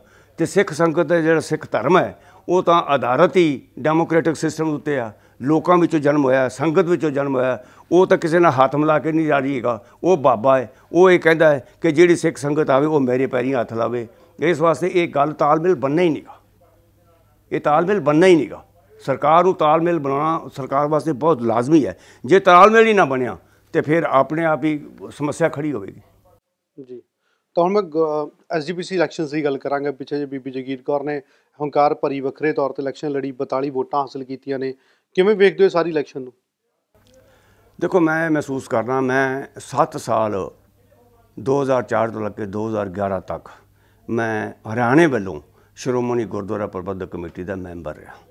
ਔਰ ਜਦੋਂ ਅਸੀਂ ਹਰਿਆਣੇ ਵੱਲੋਂ ਚੋਣਾਂ ਜਿੱਤ ਕੇ 11 ਵਿੱਚੋਂ 7 ਮੈਂਬਰ ਅਸੀਂ ਉੱਥੇ ਸ਼੍ਰੋਮਣੀ ਗੁਰਦੁਆਰਾ ਪ੍ਰਬੰਧਕ ਕਮੇਟੀ ਦੇ ਵਿੱਚ ਪਹੁੰਚੇ, ਤਾਂ ਉਹਨਾਂ ਨੇ ਸਾਡੀ ਜਿਹੜੀ ਸੀ ਗੱਲਬਾਤ ਉਸ ਨੂੰ ਪ੍ਰਾਪਤੀ ਵੇਖ ਕੇ, ਸਿੱਖ ਸਮਾਜ ਦਾ ਵੇਖ ਕੇ ਕਿ ਸਾਨੂੰ ਸਿੱਖ ਸਮਾਜ ਦਾ ਬੜਾ ਵੱਡਾ ਸਮਰਥਨ ਹਾਸਲ ਹੈ, ਉਹਨਾਂ ਸਾਰੀਆਂ ਗੱਲਾਂ ਨੂੰ ਵੇਖ ਕੇ ਉਹਨਾਂ ਨੇ ਜੋ ਸੀਗਾ general body, executive body Shiromani Gurdwara Parbandhak committee ਦੀ, ਉਹਦੇ ਵਿੱਚ ਮੈਨੂੰ ਦਿਦਾਰ ਸਿੰਘ ਦਲਵੀ ਨੂੰ 15 ਮੈਂਬਰੀ ਜਿਹੜੀ ਬੀਬੀ ਜਗੀਰ ਕੌਰ ਕਮੇਟੀ ਦੀ ਕੈਬਨਿਟ ਸੀ ਉਹਦੇ ਵਿੱਚ ਪਾਇਆ। ਉਸ 15 ਮੈਂਬਰੀ ਕਮੇਟੀ ਦੇ ਵਿੱਚ, ਕੈਬਨਿਟ ਦੇ ਵਿੱਚ ਉਹਦੀ ਹਰ ਮਹੀਨੇ ਮੀਟਿੰਗ ਹੁੰਦੀ ਸੀਗੀ ਅਤੇ ਸਾਲ ਵਿੱਚ 2 ਮੀਟਿੰਗਾਂ ਹੁੰਦੀਆਂ ਸਨ। ਉਹ ਮੈਂ 7 ਸਾਲ ਅਟੈਂਡ ਕੀਤੀਆਂ। ਮੈਂ ਵੇਖਿਆ ਕਿ ਇਹ ਕਹਿੰਦੇ ਤੇ ਹਨ ਕਿ ਇਹ ਸ਼੍ਰੋਮਣੀ ਗੁਰਦੁਆਰਾ ਪ੍ਰਬੰਧਕ ਕਮੇਟੀ ਇੱਕ ਮਿੰਨੀ ਪਾਰਲੀਮੈਂਟ ਹੈ। ਪਾਰਲੀਮੈਂਟ ਦਾ ਮਤਲਬ ਮੇਰੇ ਖਿਆਲ ਦੇ ਵਿੱਚ ਸ਼ਾਇਦ ਇਹ ਹੈ ਕਿ ਇੱਕ ਉਹ ਸਥਾਨ ਜਿੱਥੇ ਲੋਕ ਇਕੱਠਿਆਂ ਹੋ ਕੇ ਆਪਣੇ ਵਿਚਾਰ, ਆਪਣੀਆਂ ਗੱਲਾਂ ਬਾਤਾਂ, ਆਪਣੀਆਂ ਲੋੜਾਂ ਥੋੜਾਂ, ਆਪਣੀਆਂ ਦੁੱਖ ਦਰਦ ਅਤੇ ਭਵਿੱਖ ਦਾ ਨਕਸ਼ਾ ਉਲੀਕ ਸਕਣ। ਤਾਂ ਇਹ ਗੱਲ ਜਿਹੜੀ ਹੈ ਇਹ ਮੈਂ ਦਾਅਵੇ ਨਾਲ ਕਹਿਣਾ, ਸਿੱਖ ਹੋਣ ਦੇ ਨਾਤੇ ਕਹਿਣਾ, ਸ਼੍ਰੋਮਣੀ ਕਮੇਟੀ ਦਾ ਭੂਤਪੂਰਵ ਮੈਂਬਰ ਹੋਣ ਦੇ ਨਾਤੇ ਕਹਿਣਾ ਕਿ ਉੱਥੇ ਕੋਈ ਡੈਮੋਕ੍ਰੈਟਿਕ ਸਿਸਟਮ ਦੀ ਕੋਈ ਗੱਲਬਾਤ ਨਹੀਂ। ਮੈਂ ਇੱਕ ਦਫਾ ਧੱਕੇ ਨਾਲ ਉੱਥੇ ਬੋਲਣ ਦਾ ਟਾਈਮ ਲਿਆ। ਜਿਸ ਵਕਤ ਮੈਂ ਧੱਕੇ ਨਾਲ ਬੋਲਣ ਦਾ ਟਾਈਮ ਲਿਆ ਤਾਂ ਮੈਂ ਉਸ ਵਕਤ ਗੱਲ ਇਹ ਕਹੀ ਕਿ ਬਾਬੇ ਨਾਨਕ ਜੀ ਦਾ ਹੁਕਮ ਹੈ, ਜਬ ਲਗ ਦੁਨੀਆ ਰਹੀਏ ਨਾਨਕ, ਕਿਛ ਸੁਣੀਏ ਕਿਛ ਕਹੀਏ। ਇਹ ਗੱਲ ਸਭ ਤੋਂ ਪਹਿਲੋਂ ਗੁਰੂ ਨਾਨਕ ਸਾਹਿਬ ਨੇ ਉਹ ਗੱਲ ਡੈਮੋਕ੍ਰੇਟਿਕ ਕਹੀ, ਡਾਇਲਾਗ ਦੀ, ਕੁਛ ਸੁਣੀਏ ਕੁਛ ਕਹੀਏ। ਵੀ ਬੋਲਣ ਦੀ ਆਜ਼ਾਦੀ ਹੋਣੀ ਚਾਹੀਦੀ, ਕਹਿਣ ਦੀ ਆਜ਼ਾਦੀ ਹੋਣੀ ਚਾਹੀਦੀ ਹੈ, ਸੁਣਨ ਵਾਸਤੇ ਵੀ ਤੁਹਾਡੇ ਕੋਲ ਕੰਨ ਹੋਣੇ ਚਾਹੀਦੇ ਨੇ, ਟਾਲਰੈਂਸ ਹੋਣੀ ਚਾਹੀਦੀ ਹੈ। ਪਰ ਇਹ ਸਾਰੀਆਂ ਦੀ ਸਾਰੀਆਂ ਜਿਹੜੀਆਂ ਗੱਲਾਂ ਨੇ ਉਹ ਮੈਂ ਸ਼੍ਰੋਮਣੀ ਗੁਰਦੁਆਰਾ ਪ੍ਰਬੰਧਕ ਕਮੇਟੀ ਵਿੱਚ ਦੇ ਇਸ ਮਾਹੌਲ ਵਿੱਚ ਮੈਂ ਨਹੀਂ ਵੇਖ ਰਿਹਾ ਅਤੇ ਕਿਰਪਾਪੂਰਵਕ ਇਸ ਗੱਲ ਵੱਲ ਧਿਆਨ ਦਿੱਤਾ ਜਾਵੇ। ਉਸ ਵਕਤ ਸਾਰੇ ਹਾਊਸ ਨੇ ਮੇਰੀ ਇਸ ਗੱਲ ਦਾ ਵਿਰੋਧ ਕੀਤਾ ਔਰ ਜਦੋਂ ਮੈਂ ਆਪਣੀ ਸਪੀਚ ਨਾ ਰੋਕੀ ਤਾਂ ਮੇਰੇ ਪਿੱਛੇ ਇੱਕ ਬੰਦਾ ਬੈਠਾ ਸੀਗਾ, ਉਹਨੇ ਮੇਰਾ ਪਜਾਮਾ ਖਿੱਚਣਾ ਸ਼ੁਰੂ ਕਰ ਦਿੱਤਾ। ਮੈਂ ਉੱਥੇ ਜਥੇਦਾਰ ਸ੍ਰੀ ਅਕਾਲ ਤਖਤ ਸਾਹਿਬ, ਉਹ ਸ੍ਰੀ ਗੁਰੂ ਗ੍ਰੰਥ ਸਾਹਿਬ ਦੀ ਹਜ਼ੂਰੀ 'ਚ ਬੈਠੇ ਹੋਏ ਸਨ। ਮੈਂ ਉਹਨੂੰ ਹੱਥ ਜੋੜ ਕੇ ਬੇਨਤੀ ਕੀਤੀ ਕਿ ਮੇਰੇ ਨਾਲ ਵਧੀਕੀ ਹੋ ਰਹੀ ਹੈ, ਮੇਰੇ ਨਾਲ ਇਨਸਾਫ ਕਰੋ। ਉਹ ਨਹੀਂ ਬੋਲੇ। ਤਾਂ ਜਿਸ ਵਕਤ ਮੈਂ ਬੋਲੋਂ ਨਹੀਂ ਹਟਿਆ ਤਾਂ ਬੀਬੀ ਜਗੀਰ ਕੌਰ ਨੇ ਸ੍ਰੀ ਅਨੰਦਪੁਰ ਸਾਹਿਬ ਦਾ ਪਾਠ ਕਰਨਾ ਸ਼ੁਰੂ ਕਰ ਦਿੱਤਾ। ਦੈਟ ਮੀਨਸ ਜਿਸ ਗੱਲ ਦੀ ਵਜ੍ਹਾ ਕਰਕੇ ਸਾਰੇ ਹਾਊਸ ਨੇ ਕਿਹਾ ਕਿ ਹੁਣ ਪਾਠ ਹੋਣਾ ਸ਼ੁਰੂ ਹੋ ਗਿਆ ਅਤੇ ਤੁਸੀਂ ਚੁੱਪ ਕਰਕੇ ਬਹਿ ਗਓ। ਮੈਂ ਗੁਰਬਾਣੀ ਦੇ ਇਹਤਰਾਮ ਵਜੋਂ ਮੈਂ ਵੀ ਚੁੱਪ ਕਰਕੇ ਬੈਠ ਗਿਆ। ਤਾਂ ਇਹ ਹੈ ਅਸਲ ਹਕੀਕਤ, ਅਸਲ ਤਸਵੀਰ ਕਿ ਉੱਥੋਂ ਡੈਮੋਕ੍ਰੇਸੀ ਕਿੰਨੀ ਹੈ, ਬੋਲਣ ਦੀ ਕਿੰਨੀ ਕੀ ਇਜਾਜ਼ਤ ਹੈ। ਉੱਥੇ ਤਾਂ ਮੈਂ ਇੱਕ ਗੱਲ ਵੇਖੀ ਹੈ ਕਿ ਉਸ ਪਾਰਲੀਮੈਂਟ ਦੇ ਵਿੱਚ ਏਜੰਡਾ ਬਹੁਤ ਹੈਵੀ ਹੁੰਦਾ ਹੈ, ਪ੍ਰਧਾਨ ਏਜੰਡਾ ਪੜ੍ਹੀ ਜਾਂਦਾ ਹੈ ਅਤੇ ਉਹ ਪਿੱਛੋਂ ਹੱਥ ਖੜੇ ਕੀਤੇ ਜਾਂਦੇ ਨੇ। There have never been any discussion, ਉੱਥੇ ਡਿਸਕਸ਼ਨ ਦੀ ਪਰੰਪਰਾ ਹੀ ਨਹੀਂ ਗਈ। ਔਰ ਉਹ ਅੱਜ ਵੀ ਐਸੀ ਗੱਲ ਚੱਲ ਰਹੀ। ਇਸੇ ਗੱਲ ਨੂੰ ਮੁੱਖ ਰੱਖ ਕੇ ਬੀਬੀ ਜਗੀਰ ਕੌਰ ਨੇ ਬਗਾਵਤ ਕੀਤੀ ਹੈ ਔਰ ਉਹਨੇ ਲੋਕਾਂ ਨੇ ਉਹਨਾਂ ਦਾ ਸਾਥ ਦਿੱਤਾ ਹੈ। 22 ਮੈਂਬਰ ਐਤਕੀ ਵਾਧੂ ਜਿਹੜੇ ਨੇ ਉਹਨਾਂ ਨੇ, ਜਿਹੜੇ ਕਿ ਸ਼੍ਰੋਮਣੀ ਅਕਾਲੀ ਦਲ ਦੇ, ਬਾਦਲ ਸਾਹਿਬ ਦੇ, ਸ਼੍ਰੋਮਣੀ ਗੁਰਦੁਆਰਾ ਪ੍ਰਬੰਧਕ ਕਮੇਟੀ ਦੇ ਮੈਂਬਰ ਬਣਨ ਵਾਸਤੇ ਜਿਨ੍ਹਾਂ ਨੂੰ ਬਾਦਲ ਸਾਹਿਬ ਨੇ ਟਿਕਟਾਂ ਦਿੱਤੀਆਂ ਸਨ, ਉਹਨਾਂ ਨੇ ਬਗਾਵਤ ਕੀਤੀ ਹੈ। ਇਹ ਕੋਈ ਛੋਟੀ ਮੋਟੀ ਗੱਲ ਨਹੀਂ। ਇਹ 22 ਬੰਦਿਆਂ ਦੀ, ਵਾਧੂ ਬੰਦਿਆਂ ਦੀ, ਪਿਛਲੇ ਸਾਲਾਂ ਨਾਲੋਂ ਵਾਧੂ ਬੰਦਿਆਂ ਦੀ ਬਗਾਵਤ ਜਿਹੜੀ ਹੈ ਉਹ ਇਸ ਵਾਸਤੇ ਅੱਗੋਂ ਇਸ ਗੱਲ ਦਾ ਇੰਡੀਕੇਸ਼ਨ ਹੈ ਕਿ ਆਉਣ ਵਾਲੇ ਸਮੇਂ ਦੇ ਵਿੱਚ ਜਦੋਂ ਸ਼੍ਰੋਮਣੀ ਗੁਰਦੁਆਰਾ ਪ੍ਰਬੰਧਕ ਕਮੇਟੀ ਦੀਆਂ ਚੋਣਾਂ ਹੋਣਗੀਆਂ ਤਾਂ ਮੈਨੂੰ ਇੰਝ ਲੱਗਦਾ ਹੈ ਕਿ ਜੇ ਬੀਬੀ ਜਗੀਰ ਕੌਰ ਨੇ ਹਰਿਆਣੇ ਦੀ ਸਿੱਖ ਸੰਗਤ ਦੀ ਡੈਮੋਕ੍ਰੇਟਿਕ ਭਾਵਨਾਵਾਂ ਦੀ ਕਦਰ ਕਰਦਿਆਂ ਆਪਣੇ ਸਿਸਟਮ ਨੂੰ ਚਲਾਇਆ ਅਤੇ ਉਹਨਾਂ ਬੰਦਿਆਂ ਨੂੰ ਟਿਕਟਾਂ ਦਿੱਤੀਆਂ ਜਿਹੜੇ ਕਿ ਇਸ ਗੱਲ ਦੇ ਸਮਰੱਥ ਨੇ, ਇਸ ਗੱਲ ਦੇ ਕਾਬਲ ਨੇ, ਤਾਂ ਮੈਨੂੰ ਉਮੀਦ ਲੱਗਦੀ ਹੈ ਕਿ ਜਿਵੇਂ ਪੰਜਾਬ ਦੇ ਸਿਆਣੇ ਲੋਕਾਂ ਨੇ 117 ਮੈਂਬਰੀ ਅਸੈਂਬਲੀ ਦੇ ਵਿੱਚ ਸ਼੍ਰੋਮਣੀ ਅਕਾਲੀ ਦਲ ਦੇ ਕੇਵਲ ਅਤੇ ਕੇਵਲ 3 ਮੈਂਬਰ ਗਲਤੀ ਨਾਲ ਚੁਣੇ ਨੇ, ਇਸੇ ਤਰ੍ਹਾਂ ਹੀ ਆਉਣ ਵਾਲੇ ਸਮਿਆਂ ਦੇ ਵਿੱਚ ਜਦੋਂ ਸ਼੍ਰੋਮਣੀ ਗੁਰਦੁਆਰਾ ਪ੍ਰਬੰਧਕ ਕਮੇਟੀ ਦੀਆਂ ਚੋਣਾਂ ਹੋਣਗੀਆਂ ਤਾਂ ਮੈਨੂੰ ਲੱਗਦਾ ਹੈ ਕਿ ਸ਼ਾਇਦ ਇਹ 2 ਦਾ ਅੰਕੜਾ ਵੀ ਨਾ ਪਾਸ ਕਰ ਸਕਣ, ਕਿਉਂਕਿ ਸ਼੍ਰੋਮਣੀ ਗੁਰਦੁਆਰਾ ਪ੍ਰਬੰਧਕ ਕਮੇਟੀ ਦਾ ਗਲਬਾ ਜੋ ਕਿ ਬਾਦਲਾਂ ਨੇ ਆਪਣੇ ਹੱਥ 'ਚ ਰੱਖਿਆ ਸੀਗਾ, ਲਿਫਾਫਾ ਕਲਚਰ ਸ਼ੁਰੂ ਕੀਤਾ ਹੋਇਆ ਸੀਗਾ। ਲਿਫਾਫਾ ਕਲਚਰ ਜਿਹੜਾ ਇਹ ਇੱਕ ਬਹੁਤ ਡੇਂਜਰਸ ਗੱਲ ਹੈ। ਮੈਂ ਮਹਿਸੂਸ ਕਰਨਾ ਇਹਨਾਂ ਦਾ ਲਿਫਾਫਾ ਕਲਚਰ ਜਿਹੜਾ ਹੈ ਉਹ ਮੈਨੂੰ ਸਟਾਲਨ ਐਰਾ ਜੋ ਕਿ ਰੂਸ ਵਿੱਚ ਸੀਗਾ, 1 ਮੈਨ ਰੂਲ, ਅਤੇ ਮਤਲਬ ਇਹ ਹੈ ਵੀ ਨਾ ਪ੍ਰਪੋਜ਼ ਕਰਨਾ, ਦੂਜਾ ਤੀਜਾ ਨਹੀਂ, ਕਿੱਡੀ ਚਲਾਕੀ ਨਾਲ ਇੱਕ ਸਿਸਟਮ, ਡੈਮੋਕ੍ਰੈਟਿਕ ਸਿਸਟਮ, ਆਪਣਾ ਡਿਕਟੇਟਰਸ਼ਿਪ ਦਾ ਸਿਸਟਮ ਇਵਾਲਵ ਕੀਤਾ ਗਿਆ ਸੀਗਾ ਕਿ ਵੀ ਨਾ ਪ੍ਰਪੋਜ਼ ਕਰਨ ਲੱਗਿਆ ਵੀ ਕੋਈ ਰੌਲਾ ਪੈ ਸਕਦਾ ਹੈ, ਲਿਖ ਕੇ ਦੇ ਦਿਓ, ਉਹਨੂੰ ਸਾਰੇ ਮੰਨਣ। ਮੈਂ ਉੱਥੇ ਸਾਰੇ ਮੈਂਬਰਾਂ ਨੂੰ ਇਹ ਗੱਲ ਕਹਿੰਦਾ ਹੁੰਦਾ ਸਾਂ ਕਿ ਵੀ ਆਪਣੇ ਅਸੀਂ ਹਰਿਆਣੇ ਵਾਲੇ ਵਿਰੋਧ ਕਰਦੇ ਸਾਂ, ਧੱਕੇ ਨਾਲ ਟਾਈਮ ਲੈਂਦੇ ਹੁੰਦੇ ਸਨ। ਮੈਂ ਉਹਨਾਂ ਨੂੰ ਇਹ ਕਹਿੰਦਾ ਹੁੰਦਾ ਸਾਂ ਕਿ ਵੀ ਭਰਾਵੋ ਤੁਹਾਡੀ ਇਹ ਹਾਲਤ ਹੈ ਕਿ ਵੀ ਇੱਥੇ ਸਾਲ ਪਿੱਛੋਂ ਬਜਟ ਪੇਸ਼ ਹੁੰਦਾ ਹੈ, ਜਨਰਲ ਬਾਡੀ ਦੀ ਮੀਟਿੰਗ ਹੁੰਦੀ ਹੈ, ਤੁਸੀਂ ਉੱਥੇ ਆਉਂਦੇ ਹੋ ਤਾਂ ਉੱਥੇ ਮੈਨੂੰ ਇਹ ਲੱਗਦਾ ਹੈ ਕਿ ਵੀ ਬਜਟ ਪੇਸ਼, ਬਜਟ ਪਾਸ, ਬੋਲੇ ਸੋ ਨਿਹਾਲ, ਸਤਿ ਸ੍ਰੀ ਅਕਾਲ, ਸੰਗਤ ਘਰ ਨੂੰ ਜਾਵੇ, ਅਗਲੇ ਸਾਲ ਫਿਰ ਮਿਲਾਂਗੇ। ਇਹ ਸਿਸਟਮ ਹੈ। This is how the Sikh mini parliament functions. ਮੈਂ ਬੀਬੀ ਜਗੀਰ ਕੌਰ ਕੋਲੋਂ ਜਾਂ ਕੋਈ ਵੀ ਹੋਰ ਬੰਦਾ ਜਿਹਨੇ ਅੱਗੋਂ ਸ਼੍ਰੋਮਣੀ ਗੁਰਦੁਆਰਾ ਪ੍ਰਬੰਧਕ ਕਮੇਟੀ ਦੀ ਜ਼ਿੰਮੇਵਾਰੀ ਨੂੰ ਸੰਭਾਲਣ ਦੀ ਮਨ ਬਣਾਇਆ ਹੋਇਆ ਹੈ, ਉਹ ਡੈਮੋਕ੍ਰੈਟਿਕ ਸਿਸਟਮ ਰੱਖੇ ਔਰ ਇਸ ਗੱਲ ਦਾ ਸਬੂਤ ਦੇਵੇ ਸੰਗਤ ਨੂੰ ਕਿ ਵੀ ਮੈਂ ਡੈਮੋਕ੍ਰੈਟਿਕ ਢੰਗ ਨਾਲ ਤੇ ਜਿਹੜਾ ਦੀ ਸਿੱਖ ਗੁਰਦੁਆਰਾ ਐਕਟ 1925 ਹੈ ਉਹਦੀ ਵਿਵਸਥਾ ਅਨੁਸਾਰ ਔਰ ਸਿੱਖ ਜਿਹੜਾ ਕਲਚਰ ਹੈ, ਸਿੱਖ ਰਹੁ ਰੀਤ ਹੈ, ਸਿੱਖ ਜੋ ਰਹਿਤ ਮਰਿਆਦਾ ਹੈ, ਉਸ ਨੂੰ ਧਿਆਨ ਵਿੱਚ ਰੱਖ ਕੇ ਮੈਂ ਪ੍ਰਬੰਧ ਚਲਾਵਾਂਗਾ ਜਾਂ ਚਲਾਵਾਂਗੀ ਤਾਂ ਸਿੱਖ ਸੰਗਤ ਉਹਨੂੰ ਵੋਟਾਂ ਦੇਗੀ, ਦੂਜੇ ਕਿਸੇ ਬੰਦੇ ਨੂੰ ਵੋਟ ਨਹੀਂ ਦੇਣੀ। ਨਹੀਂ ਤਾਂ ਹੋ ਸਕਦਾ ਕਿ ਜੇ ਇਸੇ ਤਰ੍ਹਾਂ ਦੀ ਕਲਚਰ ਵਾਲੇ ਬੰਦੇ ਆਏ ਤਾਂ ਹੋ ਸਕਦਾ ਹੈ ਕਿ ਸ਼੍ਰੋਮਣੀ ਗੁਰਦੁਆਰਾ ਪ੍ਰਬੰਧਕ ਕਮੇਟੀ ਦੀ ਵੀ ਕੋਈ ਹੰਗ ਅਸੈਂਬਲੀ ਬਣ ਜਾਵੇ। ਮੈਂ ਹੁਣ ਇੱਕ ਆਖਰੀ ਸਵਾਲ ਤੁਹਾਡੇ ਤੋਂ ਜ਼ਰੂਰ ਪੁੱਛਣਾ ਚਾਹਾਂਗਾ। ਪੰਜਾਬ ਦੇ ਮੌਜੂਦਾ ਹਾਲਾਤਾਂ ਦੇ ਤੁਸੀਂ ਵਾਕਫ ਹੀ ਹੋ। ਪੰਜਾਬ ਦੇ ਵਿੱਚ ਇੱਕ ਪਾਸੇ ਸ਼ਿਵ ਸੈਨਾ ਦੇ ਆਗੂ ਦਾ ਕਤਲ ਹੋ ਰਿਹਾ, ਦੂਜੇ ਪਾਸੇ ਡੇਰਾ ਪ੍ਰੇਮੀ ਦਾ ਕਤਲ ਹੋ ਰਿਹਾ। ਕਿਤੇ ਨਾ ਕਿਤੇ ਪੰਜਾਬ ਦੇ ਵਿੱਚ ਲਗਾਤਾਰ ਜੋ ਕਤਲ ਦੀਆਂ ਵਾਰਦਾਤਾਂ ਵਾਪਰ ਰਹੀਆਂ ਨੇ, ਕਿ ਜਿੱਦਾਂ ਡੇਰਾ ਪ੍ਰੇਮੀ ਦਾ ਕਤਲ ਹੋਇਆ, ਪਿੱਛੇ ਖਾਲਿਸਤਾਨ ਦਾ ਦੱਸਿਆ ਗਿਆ, ਅੱਤਵਾਦੀ ਰਿੰਦਾ ਦਾ ਨਾਮ ਸਾਹਮਣੇ ਆਇਆ। ਰਿੰਦੇ ਤੋਂ ਬਾਅਦ ਉਸਦਾ ਸਿੱਧਾ ਕੰਸਰਨ ਜਿਹੜਾ SFJ ਨਾਲ ਦੱਸਿਆ ਗਿਆ, ਸਿੱਖ ਫॉर ਜਸਟਿਸ ਨਾਲ ਦੱਸਿਆ ਗਿਆ। ਖਾਲਿਸਤਾਨ ਦੇ ਮੈਟਰ ਨੂੰ ਤੁਸੀਂ ਕਿਵੇਂ ਵੇਖਦੇ ਹੋ? ਜੋ ਪੰਜਾਬ ਦੇ ਵਿੱਚ ਇਸ ਵੇਲੇ ਹਾਲਾਤ ਬਣੇ ਉਹਨਾਂ ਨੂੰ ਕਿਵੇਂ ਵੇਖਦੇ ਹੋ? ਦੇਖੋ, ਖਾਲਿਸਤਾਨ ਦਾ ਜਿਹੜਾ ਮੁੱਦਾ ਹੈ ਨਾ, ਉਹਨੂੰ ਜੇ ਮੈਨੂੰ ਉਸ ਤੋਂ ਪਹਿਲਾਂ ਦਾ ਤਾਂ ਨਹੀਂ ਪਤਾ, ਪਰ ਅੱਜ ਤੋਂ ਸ਼ਾਇਦ 35-40 ਸਾਲ ਪਹਿਲੋਂ ਇੱਕ ਸਰਦਾਰ ਜਗਜੀਤ ਸਿੰਘ ਸਨ ਹੁਸ਼ਿਆਰਪੁਰ ਤੋਂ, ਉਹਨਾਂ ਨੇ ਲੰਡਨ ਜਾ ਕੇ ਨਾ ਉੱਥੇ ਇੱਕ ਖਾਲਿਸਤਾਨ ਦੀ ਰਾਜਧਾਨੀ ਕੈਪੀਟਲ ਉੱਥੇ ਕ੍ਰੀਏਟ ਕਰ ਲਿਆ ਸੀਗਾ। ਇੱਕ ਇੰਡੀਪੈਂਡੈਂਟ ਰੇਡੀਓ ਸਟੇਸ਼ਨ ਵੀ ਬਣਾ ਲਿਆ ਸੀਗਾ। ਉਹ ਉੱਥੋਂ ਰੋਜ਼ ਕੌਮ ਦੇ ਨਾਂ, ਖਾਲਿਸਤਾਨ ਦੀ ਆਪਣੇ ਨਾਂ ਦੇ ਤਹਿਤ ਉਹ ਸੰਦੇਸ਼ ਦਿਆ ਕਰਦੇ ਸਨ। ਤਾਂ ਉਹਨੂੰ ਲੋਕਾਂ ਨੇ, ਸਿੱਖਾਂ ਨੇ, ਪੰਜਾਬ ਨੇ ਕੋਈ ਹੁੰਗਾਰਾ ਨਹੀਂ ਦਿੱਤਾ, ਉਹ ਖਤਮ ਹੋ ਗਿਆ। ਇਸੇ ਤਰ੍ਹਾਂ ਹੀ ਅੱਜ ਤੱਕ ਮੌਜੂਦਾ ਬੰਦੇ ਤੱਕ ਕਈ ਬੰਦੇ ਆਏ ਤੇ ਕਈ ਬੰਦੇ ਗਏ। ਅਮਨ ਅਮਾਨ ਜ਼ਰੂਰ ਭੰਗ ਹੋਇਆ ਹੈ ਔਰ ਮੈਂ ਇਹ ਗੱਲ ਮਹਿਸੂਸ ਕਰਨਾ ਇਮਾਨਦਾਰੀ ਨਾਲ, ਜਿੰਨੀ ਕੁ ਮੈਨੂੰ ਸਮਝ ਆਏ, ਕਿ ਇਸ ਅਮਨ ਅਮਾਨ ਨੂੰ ਭੰਗ ਕਰਨ ਹਿੱਤ ਇਹ ਬੰਦੇ ਤਾਂ ਕੇਵਲ ਤੇ ਕੇਵਲ ਮੋਹਰੇ ਨੇ, ਇਹਨਾਂ ਦੇ ਪਿੱਛੇ ਕੰਮ ਕਰਨ ਵਾਲੀਆਂ ਏਜੰਸੀਆਂ ਹੋਰ ਨੇ। ਸਰਕਾਰਾਂ ਨੇ ਅੱਜ ਤੱਕ ਉਹਨਾਂ ਏਜੰਸੀਆਂ ਦੀ ਨਿਸ਼ਾਨਦੇਹੀ ਨਹੀਂ ਕੀਤੀ। ਉਹਨਾਂ ਏਜੰਸੀਆਂ ਦੀ ਨਿਸ਼ਾਨਦੇਹੀ ਕਦੀ ਕੋਈ ਸਰਕਾਰ ਕਰੇਗੀ ਵੀ ਨਹੀਂ। ਜੇ ਉਹ ਨਿਸ਼ਾਨਦੇਹੀ ਕਰੇ ਤਾਂ ਕਦੀ ਵੀ ਕਿਸੇ ਵੀ ਸੂਰਤ ਵਿੱਚ ਨਾ ਕੋਈ ਖਾਲਿਸਤਾਨ, ਨਾ ਕੋਈ ਦੂਜੀ, ਨਾ ਕੋਈ ਤੀਜੀ ਗੱਲ ਉਹ ਕਦੀ ਹੋ ਵੀ ਨਹੀਂ ਸਕਦੇ। ਇਸ ਵਾਸਤੇ ਇਹ ਜਿਹੜੀ ਖਾਲਿਸਤਾਨ ਦੀ ਗੱਲ ਹੈ, ਇਹ ਜਦੋਂ ਵੀ ਕੋਈ ਧਿਰ ਕਿਸੇ ਵੀ ਸਮੇਂ ਪੋਲੀਟੀਕਲੀ ਆਪਣੇ ਆਪ ਨੂੰ ਅਸਥਿਰ ਮਹਿਸੂਸ ਕਰਦੀ ਹੈ ਤਾਂ ਉਹ ਕਿਸੇ ਨਾ ਕਿਸੇ ਢੰਗ ਨਾਲ ਇਸ ਗੱਲ ਨੂੰ ਸ਼ੁਰੂ ਕਰ ਦਿੰਦੀ ਹੈ। ਅਤੇ ਜਦੋਂ ਉਹਦਾ ਪਰਪਸ ਸਰਵ ਹੋ ਜਾਂਦਾ ਹੈ, ਮੋਸਟਲੀ ਆਪਾਂ ਵੇਖਦੇ ਹਾਂ ਕਿ ਜਦੋਂ ਚੋਣਾਂ ਆਉਂਦੀਆਂ ਨੇ ਤਾਂ ਉਸ ਵਕਤ ਇਸ ਕਿਸਮ ਦੀ ਗੱਲਬਾਤ ਜਿਹੜੀ ਹੈ ਉਹ ਸ਼ੁਰੂ ਹੋ ਜਾਂਦੀ ਹੈ। ਅਤੇ ਜਦੋਂ ਚੋਣਾਂ ਖਤਮ ਹੋ ਜਾਂਦੀਆਂ ਨੇ ਤਾਂ ਉਹ ਗੱਲ ਖਤਮ ਹੋ ਜਾਂਦੀ ਹੈ।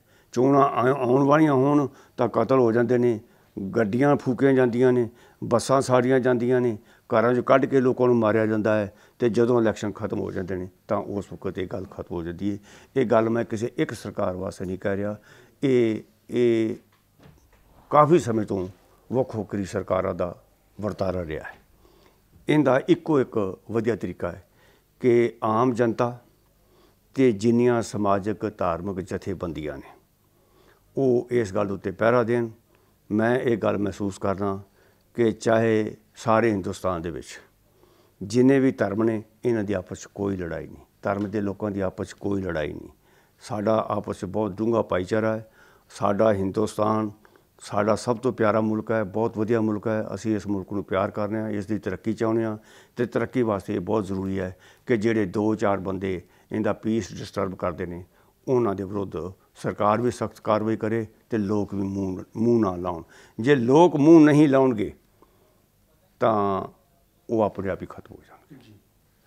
ਬਹੁਤ ਬਹੁਤ ਧੰਨਵਾਦ ਜੀ ਤੁਹਾਡਾ ਸਟੂਡੀਓ 'ਚ ਸਾਡੇ ਜੀ। ਧੰਨਵਾਦ ਜੀ। ਵਾਹਿਗੁਰੂ ਜੀ ਕਾ ਖਾਲਸਾ, ਵਾਹਿਗੁਰੂ ਜੀ ਕੀ ਫਤਿਹ।